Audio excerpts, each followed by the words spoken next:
আপনি কি করতে পারবেন এই অহংকার করে? আল্লাহ পাক বলছেন ওয়ালা তামশি ফিল আরদি মারহান ইন্নাকা লান তাখরিকাল আরদা ওয়া লান তাবলুগাল জিবালা তুলা। আমার এই জমিনের উপরে অহংকার করে হেঁটো না। তুমি তোমার পায়ের আঘাত দিয়ে আমার জমিনটাকে ধসায় দিতে পারবে না, আর অহংকার করে তুমি পাহাড়ের উচ্চতাও ছাড়াই যেতে পারবে না। সুতরাং অহংকারও করো না। আল্লাহ পাক অহংকারীকে পছন্দ করেন না। অহংকার করা আল্লাহ নিষেধ করে দিলেন। যে ব্যক্তি মুমিন, ঈমান জেনেছে, অহংকার থেকে সে মুক্ত হয়ে যায়, এটা ঈমানের বড় ফায়দা। যে ব্যক্তি পড়েছে লা ইলাহা ইল্লাল্লাহু মুহাম্মাদুর রাসূলুল্লাহ, এই কালেমা যেই পড়লো অহংকার থেকে মুক্ত হয়ে গেল। জিকির করুন সুবহানাল্লাহ, আলহামদুলিল্লাহ, লা ইলাহা ইল্লাল্লাহ, সুবহানাল্লাহ, আলহামদুলিল্লাহ, লা ইলাহা ইল্লাল্লাহ। অহংকার কার জমিনে করবি? জমিনের মালিক হচ্ছেন আল্লাহ পাক। জমিনের মালিককে চিল্লায় কোন? আরো জোরে বলেন, জমিনের মালিক কে? লিল্লাহি মা ফিস সামাওয়াতি ওয়া মা ফিল আরদ। আকাশের মালিক, জমিনের মালিক, সার্বভৌমত্বের মালিক, সবকিছুর একচ্ছত্র মালিকানা কার হাতের মুঠায়? আল্লাহ পাকের হাতের মুঠার মধ্যে। সুতরাং মুমিন ব্যক্তি, যে ব্যক্তি ঈমান আনবে, তার মধ্যে অহংকার থাকবে না, সে অহংকার থেকে মুক্ত হয়ে যাবে। আমার বন্ধু, ঈমান যে আনবে, আল্লাহ পাক বলেন ওয়াইবাদুর রাহমানিল্লাযীনা ইয়ামশুনা আলাল আরদি হাওলা। রহমানের বান্দা যারা, তারা জমিনের উপরে মাথা নিচু করে তারা হাঁটে, বিনয়ের সাথে হাঁটে, অহংকার করে না। বুক ফুলায়া মাথা উঁচু করে অহংকার করে হাঁটে না। দেখে নেব, এরকম করে চিল্লায় না। মানুষের উপরে দুঃশাসন, জুলম ইত্যাদি তারা করে না। আমার বন্ধুগণ, ঈমান যারা আনে, ঈমান তাকে আরো একটি মর্যাদা, আরো একটি গুণ, আরেকটি কোয়ালিটি তার মধ্যে সৃষ্টি করে দেয়। সে জানে মওতের মালিক হচ্ছে আল্লাহ রব্বুল আলামিন। কেউ আমার জীবন নিতে পারবে না। এক মুহূর্ত হায়াত থাকতে আমার জীবন কেউ নিতে পারবে না। কথা ঠিক কিনা? হায়াত থাকতে কেউ মরবে না। সুতরাং সে আল্লাহ ছাড়া কাউকে ভয় করবে না। মৃত্যু তো আসবেই, আজ হোক কাল হোক, মৃত্যু আসবে কিনা? কুল ইন্নাল মাউতাল্লাযী তাফিরুনা মিনহু ফাইন্নাহু মুলাকীকুম। মরণ থেকে পালাও তুমি, মরণ তোমায় লইবে ঘিরি। যদিও সুদূর আকাশ পানে, লুকাও সেথায় লাগিয়ে সিঁড়ি। এ মহারোগের ঔষধ নাই, এ মহারোগের চিকিৎসক নাই, নাই সে ঔষধ জগতে। খুঁজিয়া কাতর হইলে কি হবে, পারিবে না তারে ফিরাতে। মৃত্যু অবশ্যই আসবে এবং তোমাকে গ্রেফতার করবে। তুমি যেখানেই থাকোই না কেন, মৃত্যু আসবেই। মৃত্যুর হাত থেকে কেউ রেহাই পাবে না, মৃত্যু আসবে। সুতরাং মরণ যখন আসবে, তখন এই মৃত্যু থেকে কেউ যখন বাঁচবে না, তখন সকলকেই সাহসী হতে হবে। এই ঈমান মানুষকে দুর্জয় সাহসী বানায়। মৃত্যুকে সে পরোয়া করে না। সুবহানাল্লাহ বিহামদিহি। সে ভয় করে কেবলমাত্র কাকে? আল্লাহ রাব্বুল আলামিনকে, আর কাউকে ভয় করে না। ফাঁসির মঞ্চে দাঁড়িয়েও বিজয়ের হাসি হাসে, যেহেতু সে জানে এ ফাঁসি আমার জন্য আল্লাহর পক্ষে যদি নির্ধারিত থাকে তবে ফাঁসি হবে, আর যদি না থাকে তাহলে এই ফাঁসি আমাকে কেউ দিতে পারবে না। মিশরের শহীদ সৈয়দ কুতুব রাহমাতুল্লাহ আলাইহি, নওয়ারাল্লাহু মারকাদাহু ওয়া জাআলাল জান্নাতা মাসওয়াহু। আল্লাহ পাক তাকে জান্নাতুল ফিরদাউসের মেহমান বানিয়ে নিন। মিশরের প্রেসিডেন্ট জামাল নাসের তাকে ইসলামী আন্দোলন করার অপরাধে, ফি জিলালিল কোরআন লেখার অপরাধে, মাআলিমু ফিত তারিক এই কিতাব লেখার অপরাধে তাকে গ্রেফতার করলো, তাকে কয়েদখানার ভিতরে ঢুকালো এবং সেইখানে ক্ষুধার্ত পাগলা কুকুরকে ঢুকিয়ে দিল। তারপর অনেকক্ষণ পরে একজন লোককে পাঠিয়েছে, দেখে আসো রুমের ভিতরে কুকুরের সাথে কুকুর কি ব্যবহার করে। নাউযুবিল্লাহ। জামাল নাসেরের পাঠানো সেই লোকটি জেলখানার ভিতরে দৃশ্য দেখে অবাক হয়ে ফিরে এসে বললেন, জাহাপানা, কয়েকখানার ভিতরে গিয়ে দেখলাম সৈয়দ কুতুব নামাজের ভিতরে সেজদায় পড়ে আছে, আর শিকারী পাগলা কুকুর তার পাশে বসে তাকে পাহারা দিতেছে। মৃত্যুর ভয় ইমানদারেরা করে না। তাকে বলা হয়েছিল ক্ষমা চাওয়ার জন্য, তিনি বলেছেন মাজলুমকে ক্ষমা চাইতে হবে জালেমের কাছে, এর থেকে ফাঁসি গ্রহণ করে শাহাদাতের দরজা নিয়ে হাসি মুখে আমি আমার মনিবের দরবারে খাড়া হতে চাই। এটাই হলো ঈমান। আর জামাল নাসেরকে আল্লাহ পাক ইন্তেকাম নিলেন, দুনিয়া থেকে বিদায় করে দিলেন। তুরস্কের প্রেসিডেন্ট যাকে ভাগ্য বিধাতা বলা হয়, আতাতুর্ক বলা হয়, কামাল পাশা আল্লাহর ইসলামের সঙ্গে বেয়াদবি করেছে, আরবি ভাষা শিক্ষা করা হারাম ঘোষণা করেছিল, হিজাব পরা মেয়েদের জন্য হারাম ঘোষণা করেছিল, শাদী শোদা মেয়েদেরকে বিবাহ দেওয়া জায়েজ করেছিল। নাউযুবিল্লাহ। এই কামাল পাশার ঘুম ভেঙে গেল সকালবেলায় কিসের এক আওয়াজে। সে বলল, কিসের আওয়াজে আমার ঘুম ভাঙলো? বলা হলো মুয়াজ্জিনের আজান। মুয়াজ্জিন চিল্লাইলো কেন? ধরেন মুয়াজ্জিন আনা হলো। তারপরে জিজ্ঞাসা, এই বেটা চিল্লাইছিস কেন? সে বলল, আমি তো চিল্লাই নাই, আমি আজান দিছি। কেন আজান দিলি? আমার ঘুম ভাঙলো কেন? তাকে আনা হলো এবং তাকে অর্ডার করা হলো, বলা হলো, কামাল পাশা বলল, আমার সামনে তাকে জবাহ করো, তার সমস্ত শরীরটাকে তরবারি দিয়া টুকরা টুকরা করে দাও। আমার ঘুম ভাঙালো কেন? আল্লাহ রাব্বুল আলামিন কামাল পাশাকে দুনিয়া থেকে বিদায় করে দিয়েছেন। না বেঁচে আছে আজও? ইরানের রেজা শাহ পাহলভী মুসলমানদের পর অত্যাচার করেছে। 2500 বছরের রাজতন্ত্রের প্রতিভূ অত্যাচার করেছে মুসলমানদের পরে। মুসলমানের দেশে রাস্তায় রাস্তায় শুকর জবাহ হতো। ওলামাদের সম্পর্কে বাসের কন্ডাক্টররা পর্যন্ত এই পর্যায়ে চলে এসেছিল যে আমরা বেশ্যা এবং আলেম এদেরকে আমরা বাসে চড়াবো না। এভাবে করে ওলামাদেরকে ঘৃণা করা হলো, মহিলাদেরকে বেইজ্জত করা হলো, বেপর্দা করা হলো। আল্লাহ পাক অ্যাকশন নিলেন, নেন নাই? জোরে কোন নিয়েছেন কিনা?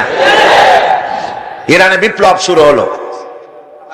এই বিপ্লবে মহিলারাও নামলেন, তারাও বিপ্লবে শরীক হলেন। এরপরে রেজা শাহ পাহলভী পলাবার জায়গা পায় নাই, আমেরিকা গিয়া পালালো। আমেরিকা তাকে জায়গা দিল না, পানামায় আসলো, পানামা জায়গা দিল না। কায়রোতে আসলো, কায়রোর একটি হোটেলে জীবনের শেষ দিনগুলি সেখানে কাটলো। এতিমের মতো, ভিক্ষুকের মতো দুনিয়া থেকে আল্লাহ জিল্লাতির সাথে বিদায় করে দিলেন। সেই আল্লাহ আছেন কি নাই? জোরে বলেন, আছেন কি নাই? ইসলামের সাথে এই শত্রুতা নতুন কিছু নয়, বহুত পুরানা। সতিজা কর রহা হ্যায় अज़ल से ताइमरोज, सतीजा कर रहा है अज़ल से ताइमरोज, चरागे मुस्तफा भी से शरारे बुलाबिस। সেই আবহমান কাল থেকে ইসলামের বিরুদ্ধে এই ষড়যন্ত্র চলে আসছে। আবু জাহেলের গোষ্ঠীরা চেয়েছে চিরকাল মুহাম্মদ সাল্লাল্লাহু আলাইহি ওয়াসাল্লামের তাওহীদের চারাককে, নবুয়তের চারাককে নির্বাপিত করে দেওয়ার জন্য, কিন্তু তারা নিবাইতে পারে নাই। কারণ ইসলাম আল্লাহ পাকের কার? সকলে বলেন কার? আল্লাহ রাব্বুল আলামিন বলেন, ইউরিদুনা লিইউতফিউ নূরাল্লাহি বিআফওয়াহিহিম ওয়াল্লাহু মুতিম্মু নূরিহি ওয়ালাউ কারিহাল কাফিরুন। ওরা চায় মুখের ফু দিয়ে আমার আলোকে নির্বাপিত করে দেবে।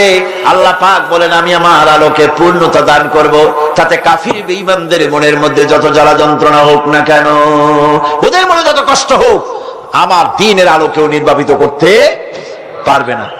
আবু জাহেল চেয়েছিল মক্কায় রাসূল করিম সাল্লাল্লাহু আলাইহি ওয়াসাল্লামকে শেষ করে দিবেন, কিন্তু পেরেছে কি?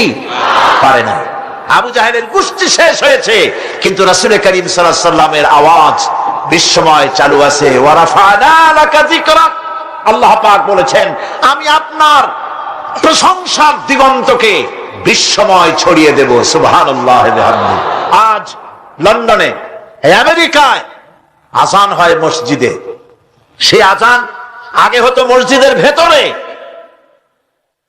আর খ্রিস্টানদের গির্জার ঘন্টা বাজতো মসজিদের বাইরে।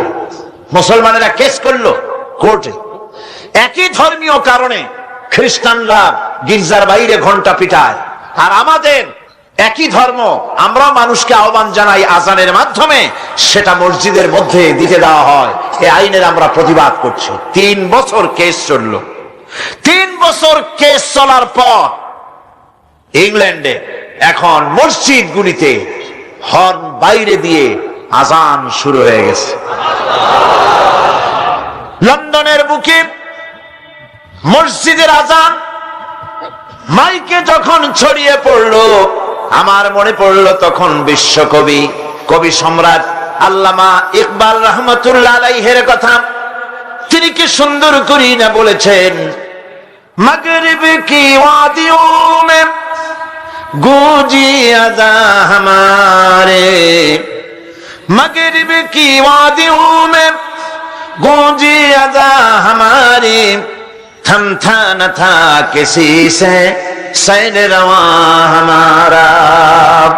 প্রচ্ছ এবং প্রতীচ্যে, পাহাড়ে পর্বতে, ইথারে সমুদ্রে, সর্বত্র রণিত অনুরণিত হবে, ধ্বনিত প্রতিধ্বনিত হবে বিশ্বময় লা ইলাহা ইল্লাল্লাহু মুহাম্মাদুর রাসূলুল্লাহ।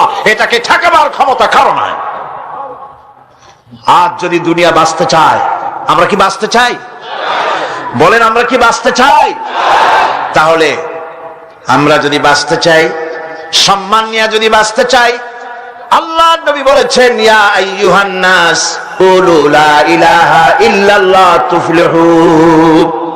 বাঁচার একটাই পথ, সমাজতন্ত্র নাকি পুঁজিবাদ, ধর্মনিরপেক্ষ মতবাদ? বাঁচার পথ কি? ইসলাম, শুধুমাত্র ইসলাম, একমাত্র ইসলাম। বাঁচার আর কোন পথ।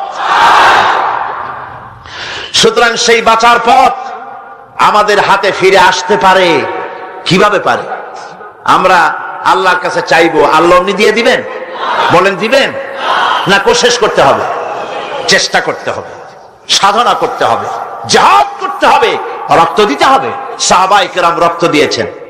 রাসূল করিম সাল্লাল্লাহু আলাইহি ওয়াসাল্লাম তার দান মোবারক শহীদ হয়েছে, হয় নাই? রাসূল করিম সাল্লাল্লাহু আলাইহি ওয়াসাল্লাম জীবন, তার দাঁত শহীদ হয়েছে, তায়েফে রক্ত দিয়েছেন, সাহাবায়ে কেরাম জীবন দিয়েছেন। এত কিছু করার পর তারপর ইসলাম প্রতিষ্ঠিত হয়েছে। এত সহজে ইসলাম আসে না। সুতরাং বাংলাদেশেও যদি আমরা আল্লাহর দ্বীন কায়েম করতে চাই, রক্ত দিতে হবে, জীবন দিতে হবে, ফাঁসির মঞ্চে চড়তে হবে, জেলখানায় যেতে হবে, জীবন দিতে হবে। প্রস্তুত আছেন?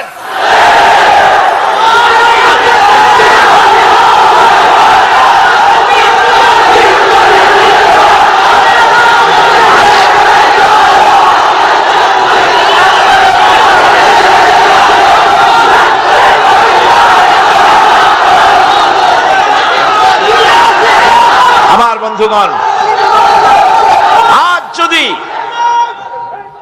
আজ যদি আমরা জিহাদি প্রেরণায় দিন প্রতিষ্ঠার পথে এগিয়ে আসি, তাহলে এর পরিণতিতে পাবো আমরা জান্নাত। কি পাবো? জান্নাত হচ্ছে সবচাইতে বেশি লোভনীয়, আর জাহান্নাম হচ্ছে সবচাইতে বেশি নিকৃষ্ট, ভীতিপ্রদ। সেই জাহান্নাম থেকে বাঁচার জন্য আর জান্নাত পাবার আশায় সেই পথে আমাদেরকে অগ্রসর হতে হবে, সেই পথে, জিহাদের পথে এগিয়ে যেতে হবে। আমাদেরকে কেউ ক্ষতি করতে পারবে না, কেউ আমাদেরকে ধ্বংস করতে পারবে না, যদি আমরা আল্লাহর পথে থাকি। আল্লাহর পথেই আমাদের জানমাল ব্যয় করতে হবে। কারণ আল্লাহ পাক কোরআন শরীফের মধ্যে বলেছেন, ইন্নাল্লাহা আশতারা মিনাল মুমিনিনা আনফুসাহুম ওয়া আমওয়ালাহুম বিআন্না লাহুমুল জান্নাহ। আল্লাহ রাব্বুল আলামিন বলেন, আমি আমার মুমিনের জান এবং মালকে আমি খরিদ করে নিয়েছি, বিনিময়ে আমার মুমিনকে আমার জান্নাত দান করেছি। সুবহানাল্লাহ। মুমিন ব্যক্তি সে ঘোষণা করবে আল্লাহ পাকের সামনে। আল্লাহ শিখায় দিয়েছেন, ঘোষণা করো, কুল ইন্না সালাতি ওয়া নুসুকি ওয়া মাহইয়ায়া ওয়া মামাতি লিল্লাহি রাব্বিল আলামিন। বলো, আমার জান, আমার মাল, আমার সবকিছুকে আমি আল্লাহর হস্তে, আমার নামাজ, আমার হায়াত, আমার কুরবানি, আমার মত, সবকিছু আল্লাহর জন্য নিবেদিত করে দিলাম। কার জন্য? এই কথা মুমিন ব্যক্তিকে ঘোষণা করতে হবে, মুমিনকে মনে রাখতে হবে। মুমিন ব্যক্তির সবচাইতে বড় উপকার যে সে যত বড় গুনাহগার হোক, ইমাম তাকে এই সাহায্য করে, যত বড় গুনাহগার হোক আল্লাহ তাকে ক্ষমা করে দিবেন যদি সে আল্লাহর কাছে তওবা করে। সে যদি মাফ চায়, আল্লাহ তাকে তওবা করলে মাফ করে দিবেন। এটা হলো ইমাম তাকে নিরুৎসাহিত করে না, ইমাম তাকে নিরাশ করে না, ইমাম তাকে আশার আলো তার বুকের মধ্যে জ্বালিয়ে দেয়। আলহামদুলিল্লাহ। বন্ধুগণ, আল্লাহ রাব্বুল আলামিনের কাছে মানুষ অন্যায় করলে, গুনাহ করে যদি মাবুদের কাছে, আল্লাহ রাব্বুল আলামিনের কাছে যদি দোয়া করে, আল্লাহ পাক বলেছেন, ওয়া ইযা সালাকা ইবাদি আন্নী ফাইন্নী করিব। ও নবী, বান্দা যখন আমার ব্যাপারে প্রশ্ন করে, আপনি বলে দেন আমি বান্দার অতি নিকটবর্তী, আমি বান্দার একদম কাছে। বান্দা যদি গুনাহ করে আমার কাছে মাফ চায়, চোখের পানি ফেলে দেয়, আমি তার গুনাহকে মাফ করে দেব। আল্লাহর কাছে দুইটা ফোঁটা বেশি প্রিয়।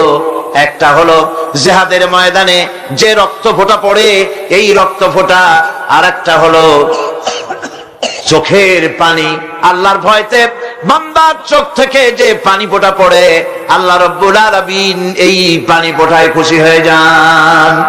পৃথিবীতে এমন কেউ নাই যে আপনাকে বলবে যে আয় আমি তোর অপরাধ মাফ করে দেই। এরকম কেউ কি আছে? কেউ নেই। কিন্তু আল্লাহ পাক বলেন, আমার কাছে ফিরে আয়, চুরি করেছিস ফিরে আয়, জিনা করেছিস, মদ খেয়েছিস ফিরে আয়, যত অপরাধ করেছিস ফিরে আয়। আল্লাহর কাছে বান্দা যখন তওবা করে, গুনাহ করে মাফ চায়, আল্লাহ মাফ করে দেন। শুধু মাফ করেন না, তার সাইয়্যাত গুলি আল্লাহ রাব্বুল আলামিন হাসানাত দিয়ে বদলায় দেন। আলহামদুলিল্লাহ। সে যে গুনাহ করেছিল, সেই গুনাহগুলি হাসানাত দিয়ে বদলায় দেন। তিনি এমন এক মহান সত্তা, যার কাছে চাইলেই তিনি খুশি হন।